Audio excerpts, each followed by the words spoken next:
ही आपली खारुताई. एक छोटा, चपळ आणि लांब झुपकेदार शेपटी असलेला, झाडावर राहणारा, अतिशय चपळ, चाणाक्ष अशी ही खारुताई मानवी वस्ती आणि झाडावर राहते. बिया, फळे, फुले खाऊन फळातल्या बिया पसरवण्याचं काम करते. त्यामुळे नवीन झाडे उगवण्यास मदत होते.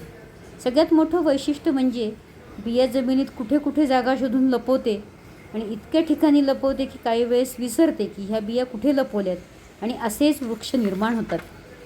छान काम करायचं दुसऱ्यांसाठी आणि विसरून जायचं आणि पुढच्या चांगल्या कामाकडे वळायचं. किती छान, किती मोठा हा संदेश आपल्याला यातनं मिळतो. खारुताई घरात अंगणात येते हे असं शुभ मानतात. सकारात्मकता, आनंद, नशीब उघडण्याचे लक्षण समजले जाते. कारण खारुताईची चपळता मनाला उत्साह देते आणि आळस झटकून कामाला लागा, तयार व्हा असे ती सतत सांगत असते, कारण ती सतत कामामध्ये असते. खारुताईला रामाचा सहकारी मानतात, कारण खारुताईने राम सेतू बांधण्यासाठी मदत केली. माता सीतेच्या अपहरणानंतर श्रीरामाला लंकेत जायचे होते, तेव्हा वानरसेना लंकेशी जोडण्यासाठी समुद्रावर पूल बांधत होते. मोठे मोठे दगड टाकण्याचे काम करत होते. प्रत्येकजण काम करत होता.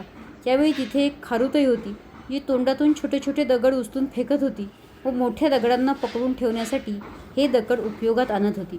तिच्या कामाचं कौतुक करून श्रीरामाने तिच्या पाठीवर प्रेमाने हात लावला आणि देवाचे हात तिला लागले. खारुताईच्या शरीरावर श्रीरामाच्या बोटांचे ठसे तयार झाले. म्हणून 3 पट्टे असलेल्या खारुताईला रामाची खार असे म्हणतात आणि 5 पट्टे अंगावर असलेल्या खारुताईला पांडव खार असे म्हणतात.